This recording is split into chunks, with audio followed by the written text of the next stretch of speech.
Okay. Hello everyone, and welcome to the 2022 Lean in Higher Education Conference. So, thank you for attending today's session, which is Continuous Improvement Using an After-Action Review. And this will be run as a workshop over the next hour. So, my name is James, and I'm one of the co-hosts, moderators of this session, joined by Natalia. So, before we start, as hosts, the University of Melbourne acknowledges the Aboriginal and Torres Strait Islander traditional owners of the unceded land on which we work and learn. We pay respect to the elders past, present and into the future and the place of Indigenous knowledge in the Academy. I'm on the land of the Wurundjeri people of the Kulin Nation. So just some quick housekeeping issues. Please stay on mute during the presentation, and you are more than welcome to turn on your camera so that we can see everyone. If you have any questions or comments, please feel free to put them in the chat or raise your hand. Please note that this presentation is being recorded. So now please allow me to introduce the presenter of this session. It's our honour to welcome Graham Ross from the University of Strathclyde. So over to our presenter for what is sure to be a wonderful presentation. Well, thank you so much, James, for that. So today I want to answer the question, how do we carry out continuous improvement using an after-action review? One thing I like to say up front is I'm proud to be a Strathclyder. That's what our principal calls us all, Strathclyders. But I think we'd all agree that working in HE is both exciting, but it's very challenging at the moment in the environment we're in. And I think that's across the world with what's been going on in the last couple of years. It's nice to have awards, but at the heart of our journey has always been the idea of creating capacity for growth. From day one, when we started doing continuous improvement, our raison d'etre was how do we create capacity within the university? How do we stop doing things that are not very helpful and do things that are more helpful? How do we free up time to improve the situations for students and staff? So that's been our number one goal. It's great to have some awards from some leading institutions, but at the end of the day, we're always focused on creating capacity for growth. Okay, I'm from sunny Glasgow. As you can see out my window, it's dark, it's raining, but it is always sunny mentally in Glasgow. Glasgow is a really nice place to stay, and I love it here. It's a very friendly city. And I have an invitation to all of you. If you're ever over in Scotland, please feel free to reach out to us and come over to Strathclyde. We'd be delighted to see you. We'd be delighted to show you around and what we're up to. And we'd like to show you our city. We love showing our city to everyone. And I can honestly say, if you in Glasgow, you won't be on your own. People will come up and be very nosy and ask who you are and what you're about. So please feel free to come to Glasgow at any time. This little map here is pretty important to me personally. Can you see the campus there? Where I've got the red marker highlighted was quite an interesting place within the university. I guess everyone here has a television set. Do you have a television set or access to a television set? Well, I'm proud to say that John Logie Baird, who invented the television set, attended college at that building there, the Royal College, slightly ahead before we became a university. So the inventor of television started out at the Royal College. If I just go up the hill a little bit, that's another important place for me personally. 37 years ago, I had my first date with my wife, my now wife. And I wish I'd known about after action reviews at that stage, because it did not go well. I can assure you it didn't go well. I had forgotten her name. I was too embarrassed to ask her name. At the end of the date, I said to her, "I don't suppose you'll want to see me again." And she said, "Are you asking me, or are you telling me?" And the next couple of dates weren't much better. If I had had after action review in my toolkit, things could have gone a lot better. But as I say, 37 years, we're still married, and so that must be a good thing. Moving along the campus a little bit, in here was what used to be Glasgow Maternity Hospital. So most of the children who were born in that space, Glasgow Maternity Hospital. It's no longer there. It's been pulled down, but the facade is still there. And again, it's a very important place for me because both my daughters were born in Rotten Row. My gran was the night matron in Rotten Row. So there's a lot of history around this little campus that has affected my life. And moving swiftly on, this is where the CI Directorate is.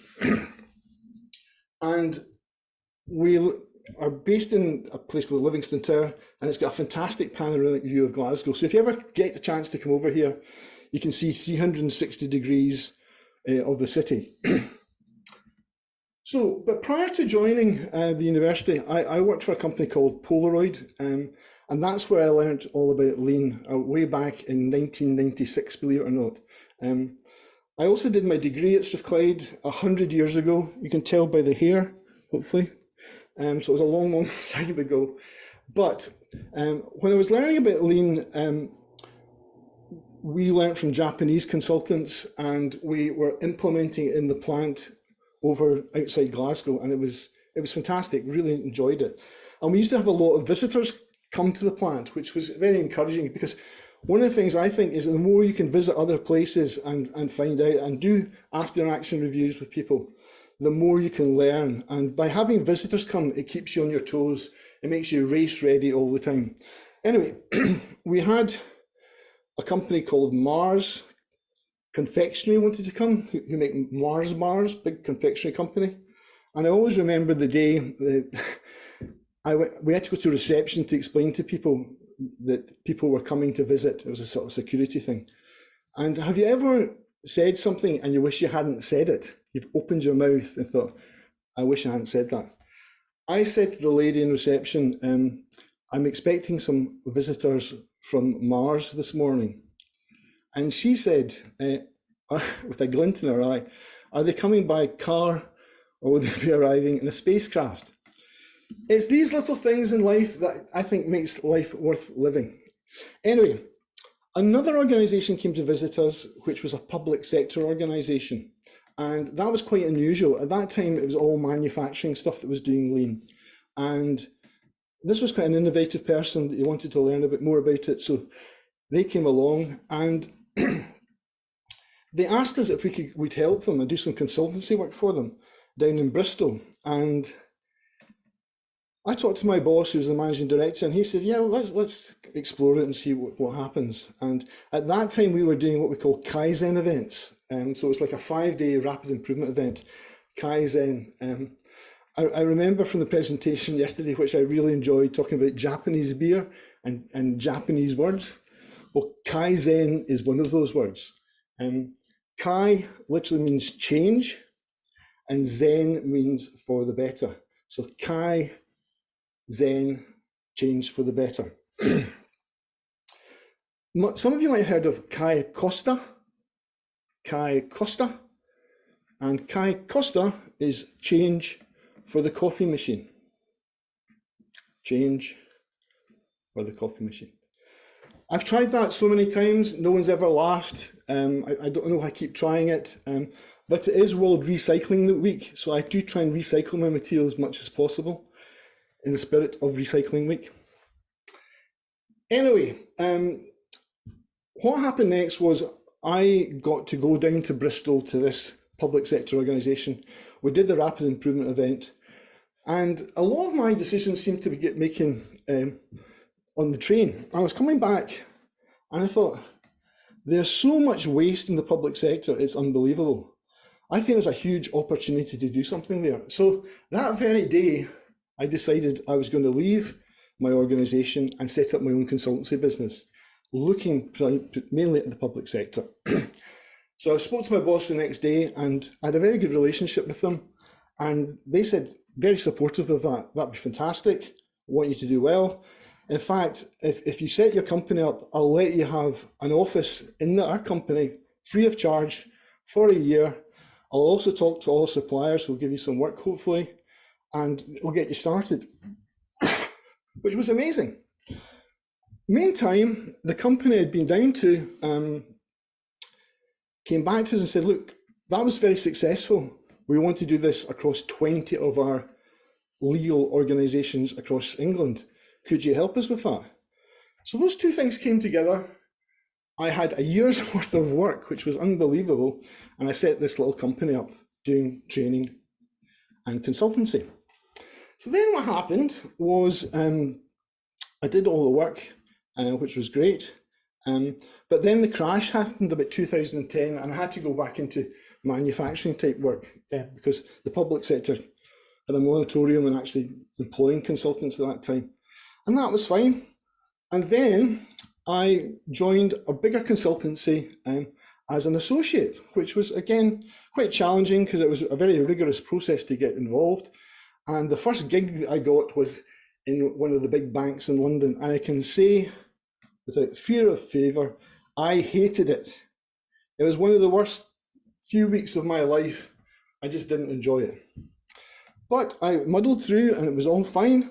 And then I was given a gig in the National Health Service, which I loved. A lot of my family have been involved as doctors, and I've given a lot to NHS, so it really felt like something worthwhile to do. So I did that, and I was doing a project in accident and emergency, which was quite exciting.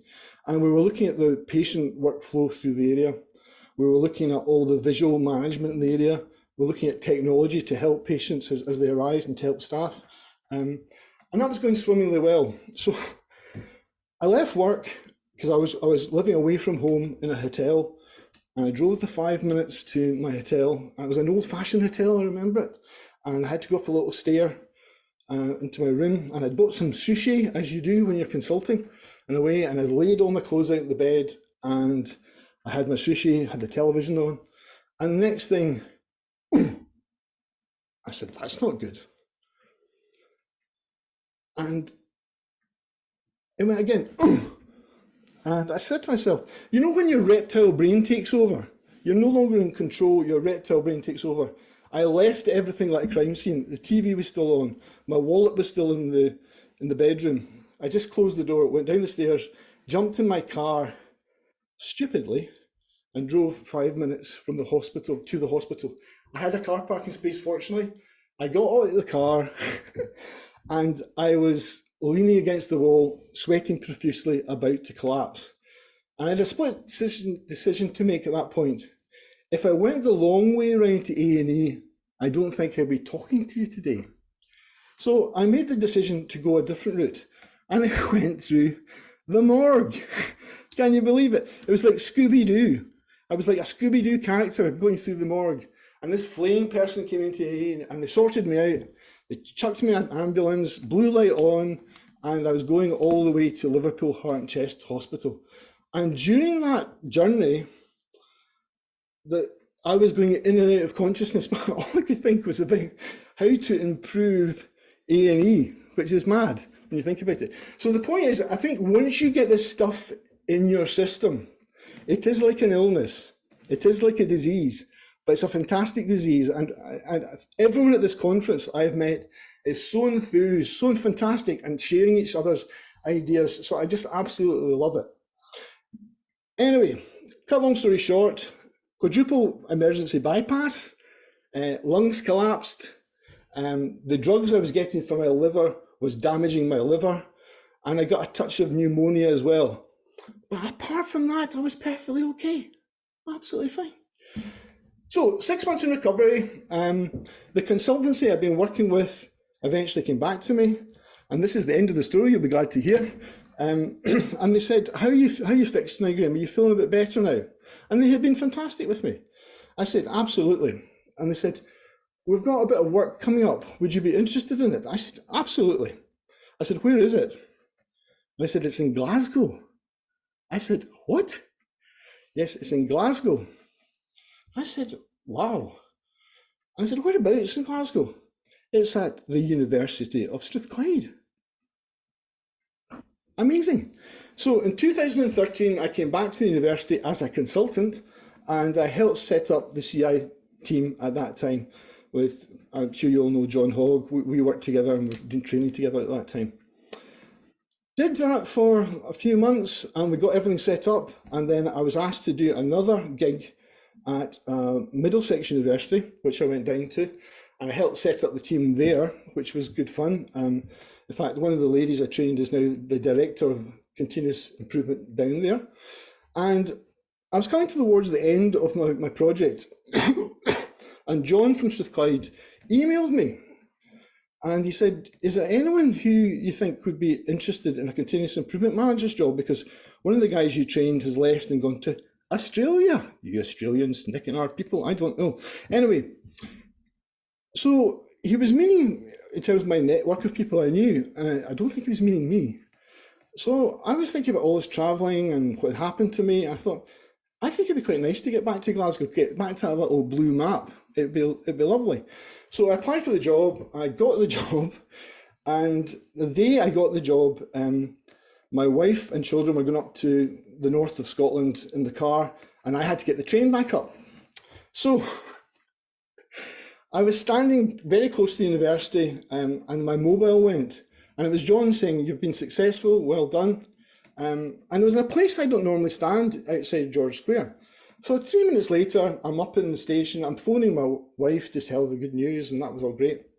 And then a couple of minutes later, all the doors closed in the station.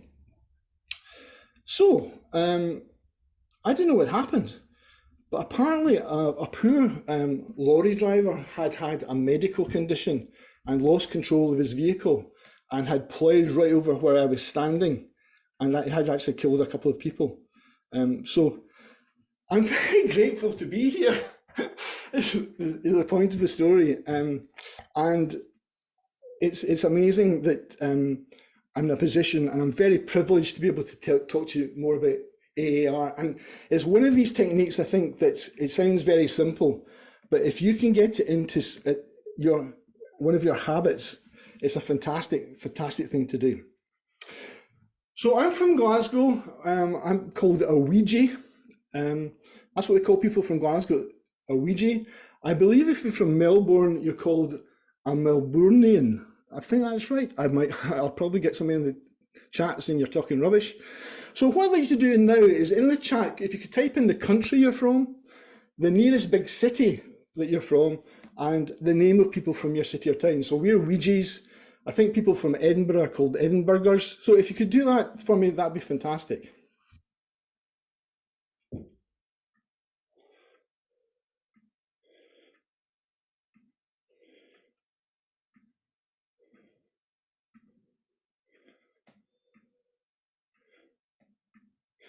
We've got Milwaukee, Milwaukeeans, Tasmanians. Very good. Australia, Albarians, Melbournians is correct. Canberrans, Boschianians, Melbournians. Cambridge, not sure what we're called anything. Oh, well, you need to invent something. Goodness sake, what's wrong with you? Fantastic. Thanks for everyone. That's great. Bathurstians.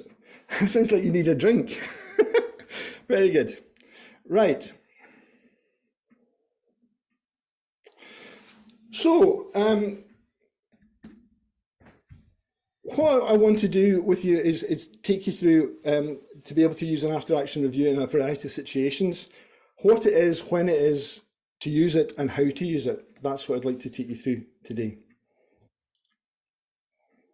So we're going to cover off the AAR and the activity of doing that. We'll actually do a little exercise, and then we'll do a bit of a summary at the end, so everyone hopefully has got this under their belt. So I just want to put some things into context for you.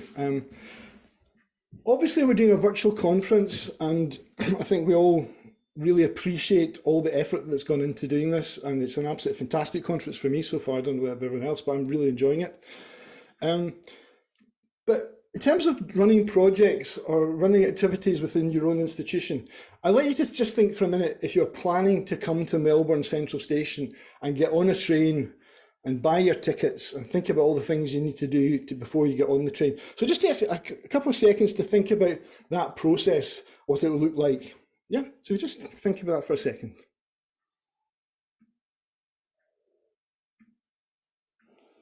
Okay. I mean, I remember some of my past journeys have been quite interesting. A chap, I was sitting down, a chap came up to me and sat beside me. And you know, when you're trying to read a book and you just want to be on your own, he said, "Hello, I invented the internet, you know."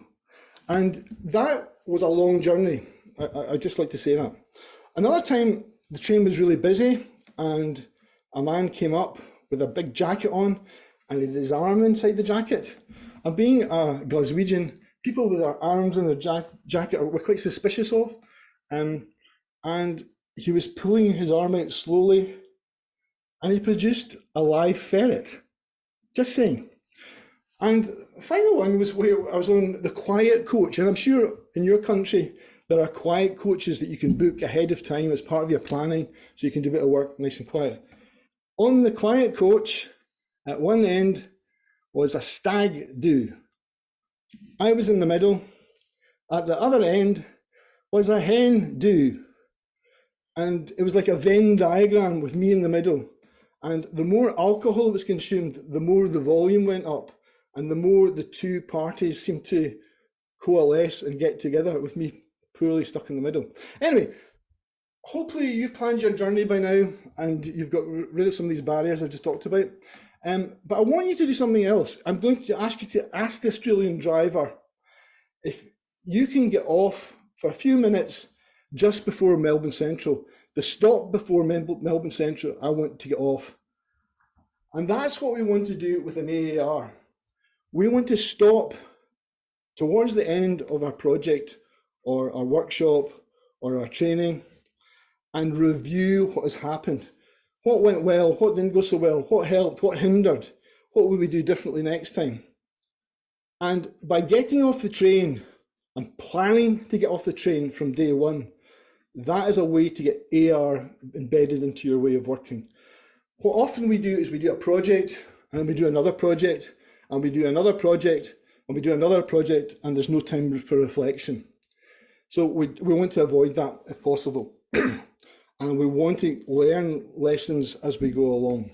So it's all about planning your journey, but planning that time in to reflect on what's actually happened and give people a chance to reflect on what's actually happened. I love this quote from Henry Ford: "The only mistake is the one from which we learn nothing." The only mistake is the one from which we learn nothing. So in terms of continuous improvement, it's great to reflect on what we've been doing. And I can say at Strathclyde, 2013, one of the things I learned from the consultancy that I was working with at the time that I hadn't known about was AAR. And we built that in from day one at Strathclyde, and we're still using it. So it's one of these very simple techniques, but it's very, very effective. So in the poll, I'd like you quickly, if you could just type in A, B, C, or D, what is your experience of AAR? Is it brand new to me? I know what it is, but never use it. I've been trying to use it, but it's very patchy. Or D, it's how we operate and improve our work. So if you just type in just now.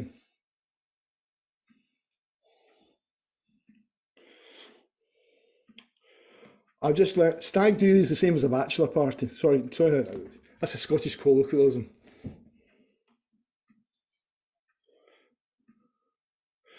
Okay, so we're getting a lot of people, it's brand new, and I know what it is, but I never use it. That's fantastic. So hopefully by the end of this, you'll be inspired to use the AAR, because I can honestly say it's one of those techniques that I just couldn't do without. And we've made so many improvements as a result of using it that it's just part of the DNA now. We don't have to think about it.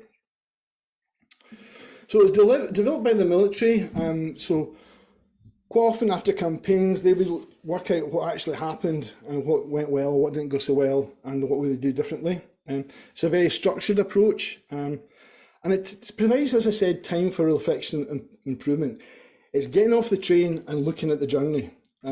If we don't get off the train and look at the journey, we just plough on to the next thing. I mean, how many times have you gone to a meeting back to back and you're still in the last meeting? You're still taking the baggage from the last meeting into the next meeting because you haven't taken 5 minutes just to reflect on what actually happened. I'm sure we've all heard of PDCA. I remember I was at the University of Twente at a conference, and the guy called Masiki Imai was speaking, he wrote the book Genba Kaizen. And he asked the audience, can anyone tell me what PDCA stands for? And they were all kind of, I know the answer. Plan, do, check, act. Plan, do, check, act. He says, no, please don't change anything, which I thought was very funny. Okay, the approach, it's open and honest spirit. So it's about being open and honest. There's no position or rank. We're sharing with each other, we're learning. It's almost like we need to be doing this to improve. It's expected of us to do this every time we do a bit of work, to reflect on it, to review on it, and there's no blame associated with it. It's very much about continuous improvement. And we want to make it as participative as possible.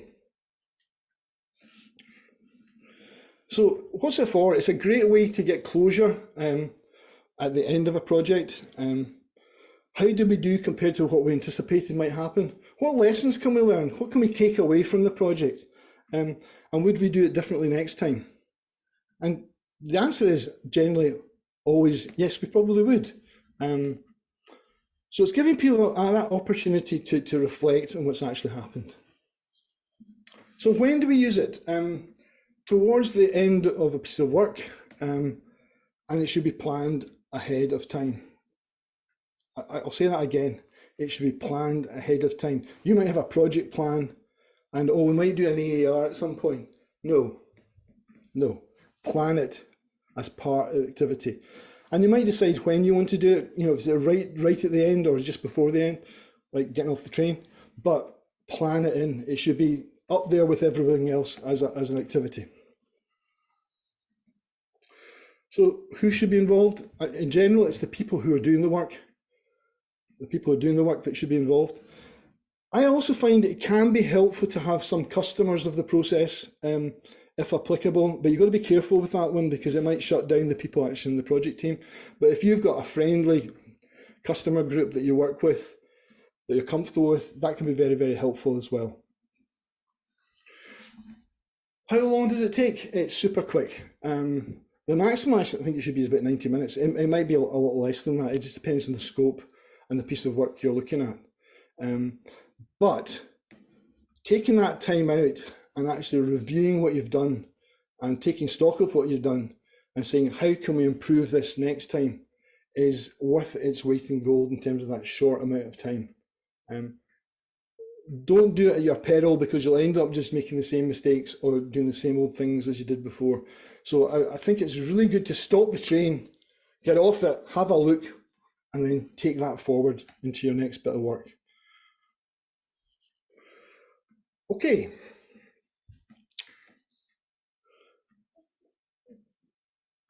So when we're doing it, it's as simple as a flip chart or a Miro board with what went well, what helped, what didn't go well, what hindered, and do differently. And you can obviously get a group together and use post-it notes to do this. You can also do it online with a Miro board, but these questions should be written up in the area. So first question is, what went well? Share thoughts about what was successful about the piece of work being reviewed. Yeah, so give people the chance to input, share their thoughts, so everything they felt was successful about the project, and keep going until everyone has a chance to input their thoughts. So first question, what went well? The second question is, what helped? Again, go around the room, encourage people to participate, share their thoughts, capture the things that helped the project, including methods, resources, and organisation. Because these good things we want to build in next time. If we've got a good practice, we want to make sure that we keep doing that good practice. Sometimes we forget to do some things. So if you can understand what went well, what helped, then you can make sure you build it and bake it into the next piece of work. Okay, then what didn't go so well? And you need to get the group to be open and honest about this with their answers. It depends a lot on the maturity of the group. But try and stick to facts as much as possible rather than just opinion. If you can get facts, that's always helpful. And by doing that, you get people to appreciate if we can fix some of these things, then we'll be in far better shape next time we do something.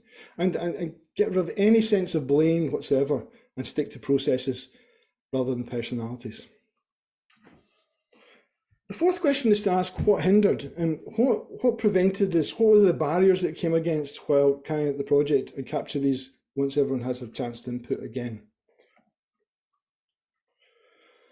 And I guess the fifth and final question is probably, for me, the most important part of the after action review. What would you do differently next time? If you were doing this again, what would you do differently next time?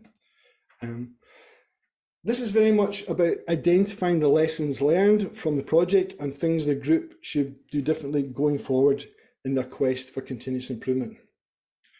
And the ideas captured in this part of the AAR can be a real basis for an action plan going forward for your next project.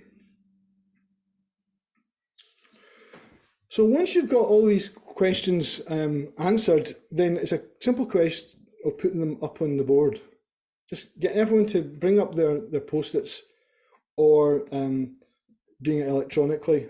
So what went well, what helped, what didn't go so well, what hindered, and do differently. Okay. So,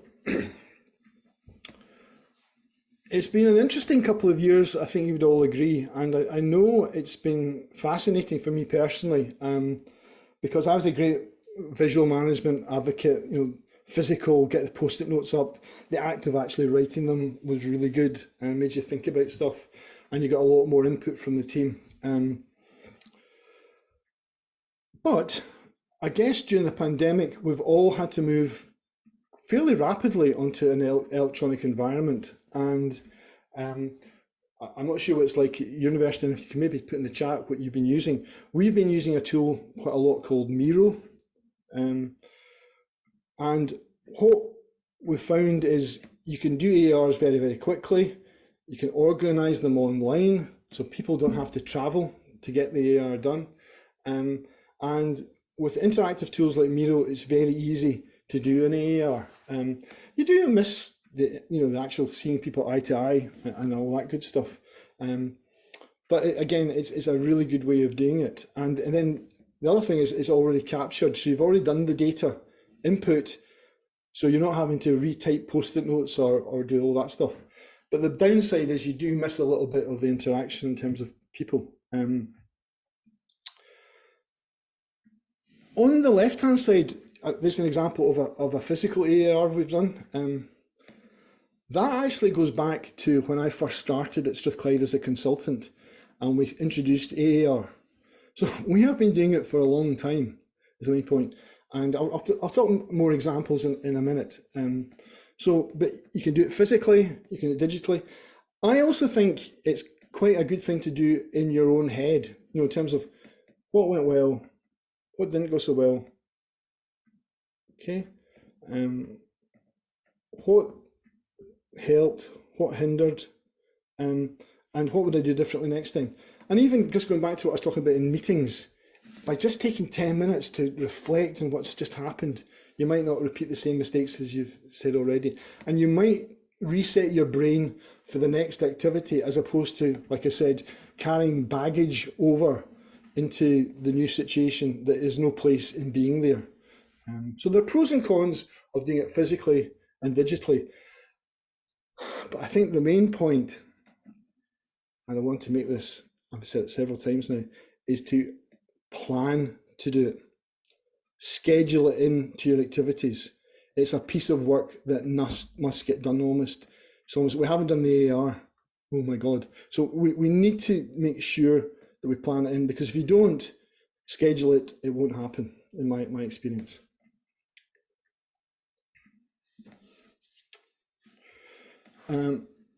So what are the benefits of AAR? It's time for critical thinking. It gives you, as I say, step away, and you can actually critically examine what's going on. It gives you time to do that. It can give you a bit of consensus building as well on areas for continuous improvement. So by getting everyone's input of their perception of what actually happened, we can come together with the main themes, and then that's a great basis for continuous improvement. And we can also document the lessons learned, so we've got something written down in terms of what actually happened, which is a good thing. So here's some examples of AARs. If I show you this first one here, as I said, since I joined Strathclyde, it was one of the tools I introduced with the team that I'd learned from the bigger consultancy. And we initially used it, so we didn't have much of a CI team at that point. We were just getting together, excuse me, and everyone was training at the same time. And we had a couple of big projects on the go at the time as well. So we hadn't developed particularly much as a team. But what we did and how we used the AAR was we carried our activities for the week, and everyone was working on different stuff. And then on a Friday afternoon, what we would do at the end of the week, we'd all get together and we conduct an after action review of the previous week. So we get into a room, had a flip chart up, and then we'd just say, right, what's going well this week? Let's share that. And what's helped. And there's a great way initially of pulling out, George helped me with this, and that was really beneficial, and his expertise was really great. But also what didn't go quite so well, we planned to do this, we didn't do it because of X, Y, and Z, so that wasn't particularly great. Or what hindered, this happened. Could we have mitigated that in some way? Maybe we could have done, but that's what actually hindered during that week. And then finally, what would we do differently? So what we would do at the end of the week is there may be behaviours, or there may be habits, or maybe things that we were doing that we wanted to change, and we would come up with what we're going to do differently next week. As a team, what we're going to do differently next week. So for instance, when we first started our comm cells, we didn't run to time. We went way over because we weren't disciplined, we weren't using an agenda as well as we could have done. So one of the things I remember early doors, we said, let's just measure how long our comm cells are taking for a week. And it wasn't great, to be honest with you. We weren't sticking to our agendas. In fact, the agenda was a bit loose. So by just doing that and taking that action, we made an improvement. And then, next 2 or 3 weeks, the comm cells dramatically improved. Another example, we said, well, why don't we invite someone from outside to come and see our comm cells? And because they want to do comm cells themselves, just to experience us and give us feedback on how we're doing, because it's not always easy to self feedback, as it were. So we did that. We invited other people along and they gave us some feedback. And again, that was another input of what we could do differently. So what I'm really trying to say to you is, this is a process that has 5 questions that you can use in lots of different ways. But the main point is to schedule it. So we scheduled an AAR every week, until we got better as a team, until we got more structure as a team. And that tool alone, I think, helped us form as a team, to be honest with you, because we were all talking about the same issues. It was a great way to share feedback in a non-threatening way. So yeah, you can use it for that type of thing. And again, I would commend you, if you're just starting out on your CI journey as a team, it's a great way to round off the week, is just to do a sort of after action review towards the end of the week. The next one, as an example, was one of the things we talked about early in our journey was developing what I call products.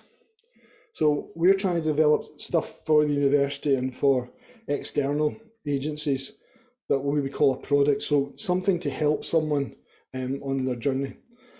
And one of the things we've done is we've designed, say, a new training course, and we will do an after action review once that's complete. And we'll maybe do a dry run just with our team of what that looks like. And we'll go through, you know, what went well during that presentation, what didn't go so well, what helped, what hindered, and what should we change in it. So, for instance, simple things like the font sizes are different. Some people picked up on. Simple things like the sequencing was a bit clunky, so we'll change that. Simple things like there wasn't enough interaction for the group. It was too much of a show and tell, as opposed to there was activities designed in. So that's another good example of doing an after action review. And then once we go live with the product with paying customers, as it were, or other people in the university, we'll again do another iteration after action review and again go through what went well, what didn't go so well, and we'll have someone observing that. So it can be a really good way to hone some of your training materials or some of these training products that you're delivering to other parts of your establishment. It can be good for things like workshops. So for instance, when we ran the conference, we did an after action review for that. When we've run network events in the university for CI, we'll do an after action review with that. And quite often we'll use the networking people to help us with that. And again, that builds on what could we do a wee bit differently next time to make it even better for people. I guess the other thing and a biggie for us is projects. So when we're running CI projects, and sometimes quite big projects across the university, we will do an after action review to understand how that project went, what lessons we can learn.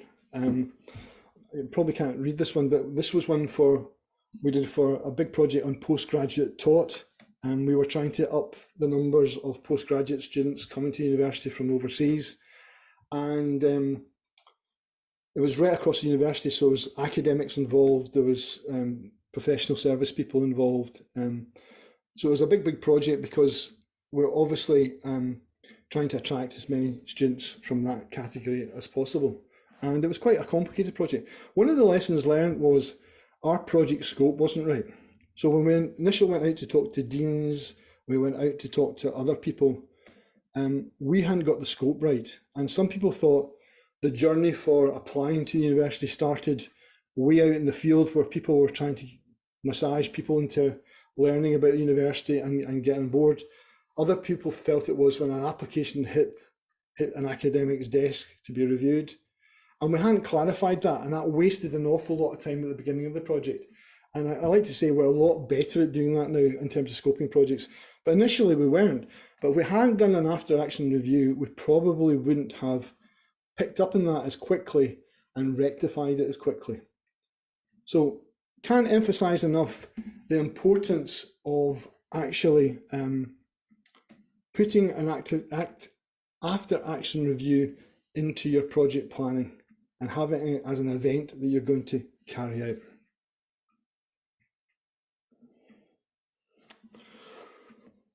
Okay, so I'd like to do a little bit of an activity with you now. And we're going to go through the mechanics of actually doing an after action review, and hopefully you'll find that helpful. So we're going to work together on an after action review, and what I want to review is how your last 6 months of continuous improvement activity has been for you within your institution. So the activity we're going to look at, we want to look at how has the last 6 months of C activity in your institution been for you, whether it be a team or as an individual. That's what we're going to look at. Is everyone okay with that? Yeah, hopefully you are. So what I'm going to do is I'm going to put up the first thing. So in the chat, what I'd like you to do, I'm going to give you a couple of minutes to do this. If you could share what went well for you in the last 6 months of CI activity and share. Okay. Would that be okay? So I'll give you a couple of minutes to do that and think about it.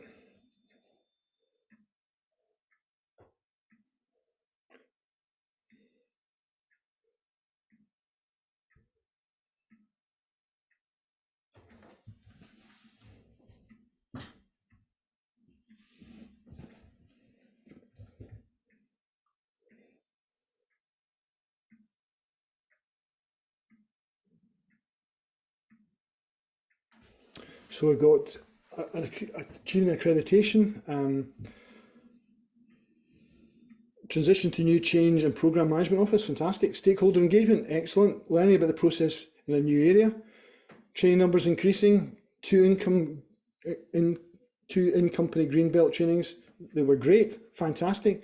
More people involved and interested in CI. Project XYZ went live, fantastic. Okay, excellent. So you're getting an idea. So next I want to think what helped. Give me a couple of suggestions of what helped. Doing more lean and design projects, excellent. So what helped? Put in the chat what helped.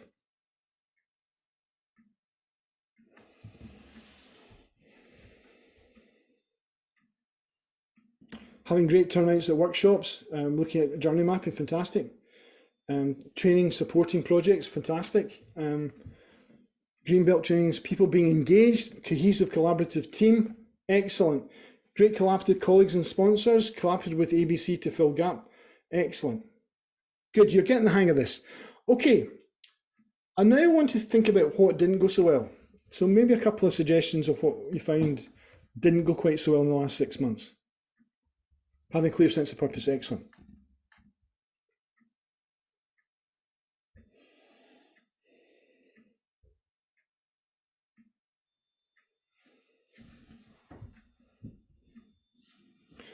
Find a bit of resistance to change, yep, we've all come against that. Running into red tape, absolutely. People resistant to change. Student recruitment to workshops, so slow post-COVID. Yeah, COVID was an issue for everyone. Key staff continually being unavailable. I think that's something that's universal, and if someone's got a solution to that, I'd be delighted to hear about it. Incorrect stakeholder grouped together. Brilliant. Good. Okay. Then what hindered? Anything that physically hindered you or stopped you? Issue 123 reached the President's office. Attention we did not want. Oh, goodness me. What hindered?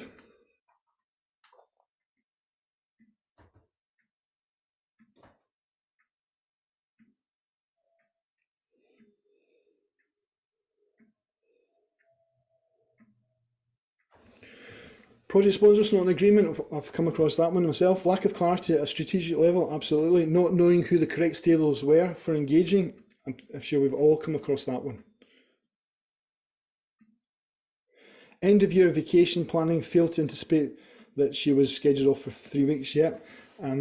We've had issues with summer holiday planning where a lot of people are away, that type of thing. No leadership buy-in from the top. Okay, excellent. And finally, what would you do differently now that you've reviewed the last 6 months? What would you do? Are you going to do differently going forward?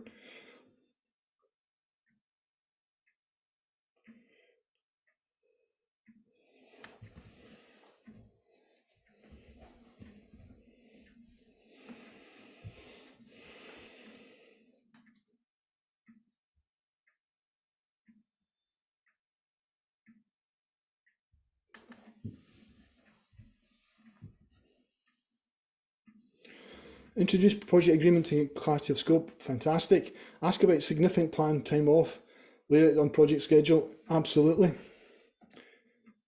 Ensure people on the same page from start, or at least try. Yep, getting people together, absolutely. Start student recruitment workshops earlier, often higher incentives, brilliant.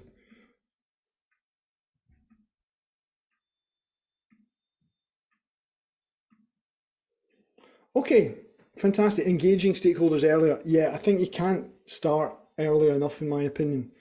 Fantastic. Well, thanks everyone for that. That's much appreciated. And I can clearly see that you're getting the idea of this. So those 5 questions are really quite powerful. And just from your responses, I can see that you've really engaged in it.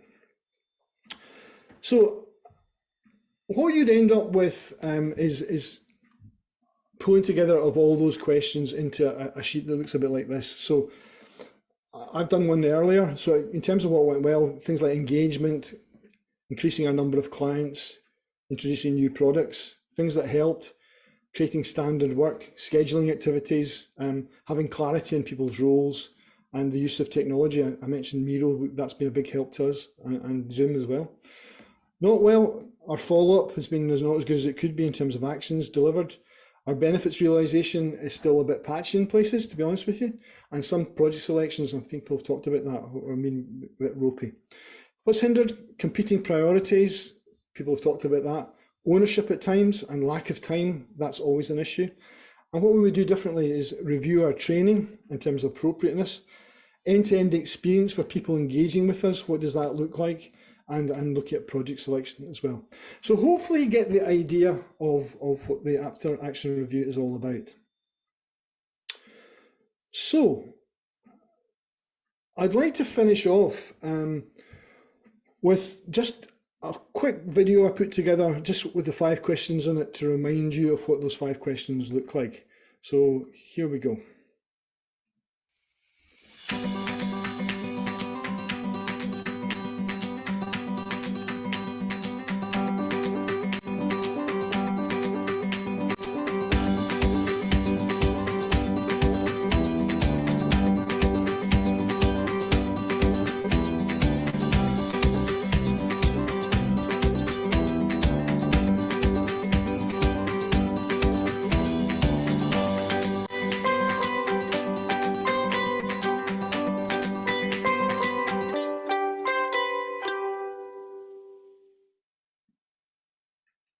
Okay, so I'm hoping we achieved our purpose today. So if you give me a thumbs up, is everyone okay to do an AAR, do you think? Could they do that now? Do we know what it is, when to use it, how to use it? Have you got a sense of that? Yeah. And I'd like to open up for any comments or questions.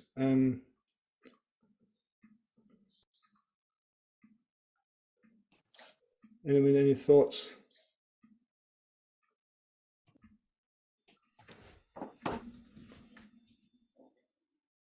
We had some Do questions. you think you could use this? Oh, sorry, you go. Yeah.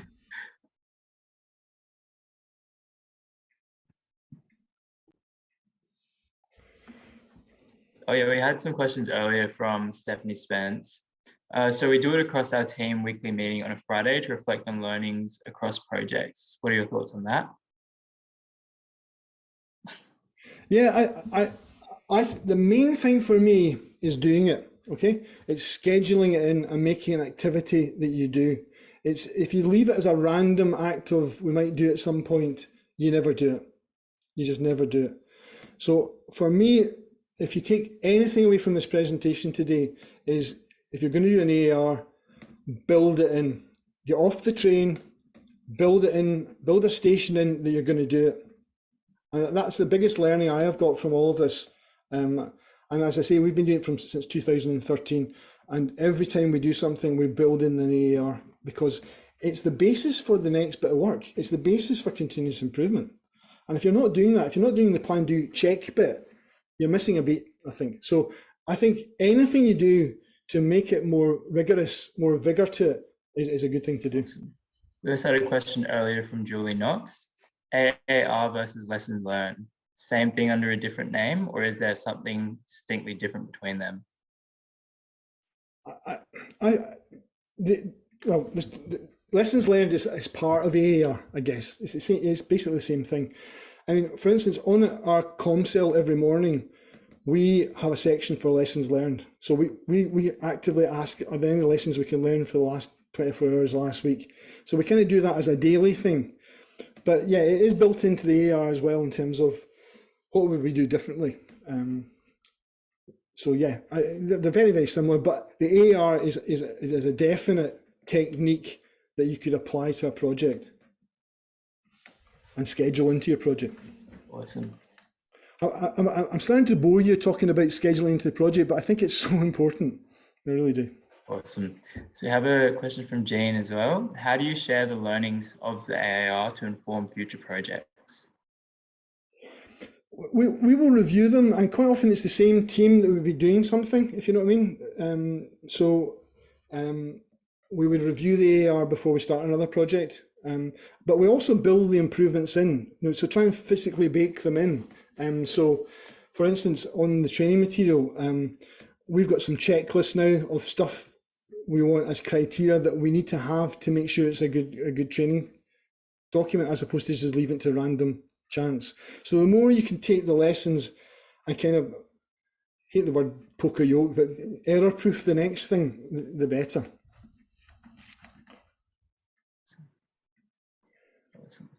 We've got, I think, about 2 or 3 minutes. Are there any more questions, or can we finish up there? Because I don't want to keep you from your next activity. I'd just like to say thank you very much for your time. I really appreciate it. I hope I didn't bore you at the beginning with my journey, but I think it's quite important, because at the end of the day, 10% is tools, 90% is what's in there, what's in your heart, I think, for me personally. And there's no point in doing tools if you don't believe in what you're doing. You know, it's a waste of time. So you need to really believe in this stuff. And I think the great thing about the conference is everyone does. You can see it in people's faces. You know, they've got the bug, the illness. So thank you very much. Appreciate your time. Awesome. Well, thank you very much to Graham, and also thank you to everyone who attended today. So I think that brings us to just about the end of the session. And I think that might also be almost the last session of the day, just the closing show after this. Yeah, thank you for presenting to us, Graham. Yeah, it was a great presentation. Some very fun stories in there as well. It's been a pleasure.